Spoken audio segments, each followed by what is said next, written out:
The UN is accusing both Sri Lankan government forces and Tamil Tiger rebels of committing war crimes.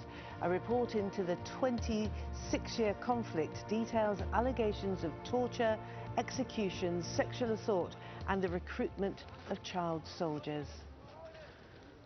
All right, well, let's look back now at how that civil war unfolded. After independence from Britain, Sri Lankan governments favoured the Sinhalese majority. The Tamil minority complained of discrimination, especially for jobs and economic opportunities. Now, this all led to the formation of the Liberation Tigers of Tamil Eelam, also known as the Tamil Tigers, in 1976. A pivotal moment came in 1983 when a Tamil Tiger ambush killed 13 soldiers. Hundreds of Tamils were killed in reprisal attacks. A decade later, President Premadasa was assassinated in a rebel bomb attack. A ceasefire deal was signed in 2002, but that didn't put an end to the fighting. And in 2008, the then President, Mahinda Rajapaksa, went for all-out military offensive, crushing the rebels within the space of a year. So we can now talk to Kumar Kumarendran, who is the spokesman for the British Tamils Forum. And we've just outlined, haven't we, the length and the breadth of this terrible, bitter conflict that has racked your country. Is this the start, would you say, of a reconciliation process? Because as we all know, you can't have peace without justice. Correct. The reconciliation process can only take place once the accountability issue is resolved. We are disappointed because the Tamils have been calling for an international independent investigation into war crimes and crimes against humanity committed in Sri Lanka. And what really happened in Sri Lanka was genocide. This report that has come out is based on limited evidence. Because the Sri Lankan government did not allow this UN investigators into the country. But we are encouraged that the international community now recognizes that most horrendous crimes took place in Sri Lanka. Indeed. 40,000 innocent Tamil civilians were killed. And that is, of course, is being disputed. The numbers are being disputed left, right and centre here. But the important thing about this is that this report does attribute blame to both sides. It also says that Tamil Tiger rebels also perpetrated some of these atrocities, some of which are crimes against humanity. Well, the mandate given to the High Commissioner was to investigate war crimes and crimes against humanity committed by both sides.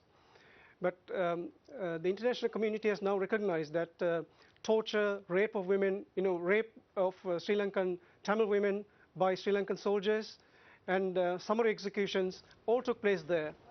And the High Commission has recommended foreign judges, foreign investigators and foreign lawyers.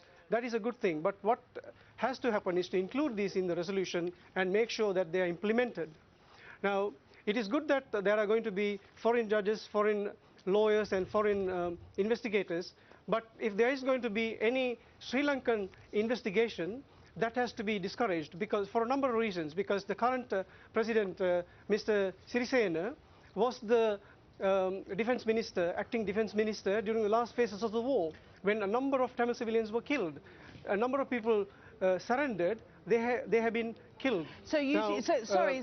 He is still refusing to give. Okay, can I just get you to clarify that point, because it's important, because of course President Sirisena has come to power only recently, within the last few months, and has promised a complete a review of the situation with regard to the Tamil minority, and he's vowed to find those accountable for crimes committed during the final months of the conflict. So you're saying that you don't believe that that can be a credible process that he is starting within Sri Lanka? Exactly. And there are a number of other issues as well. If, in Sri Lanka, the judicial process does not deal with war crimes and crimes against humanity and enforce disappearances. So for that to change, it has to go through parliament. But the two parties in Sri Lanka are opposed to that. They have said that they will protect the war heroes at any cost. War heroes are the soldiers who killed the innocent civilians. And also, there's a problem with witness protection. We have a number of witnesses in this country, in the United Kingdom, a number of women and men raped by Sri Lankan soldiers. a number of men and women tortured by Sri Lankan soldiers, but some of them are reluctant to give evidence because they fear that their family will be eliminated in Sri Lanka. So witness protection is another issue. And also, the minister, foreign minister, gave a speech 2 days ago in the UN with all good intentions, I believe. And he says everything is hunky-dory. But the ground situation is quite different. The north and east of Sri Lanka are highly militarized. The proportion is something like 4 civilians to 1 soldier. Why do you need so many soldiers there? Okay. Sri Lanka is not at war. Thank you. I'm sorry to interrupt, but we are going to have to leave it there. Very interesting to talk to you, Kumarendran of the British Tamils Forum. Thank you.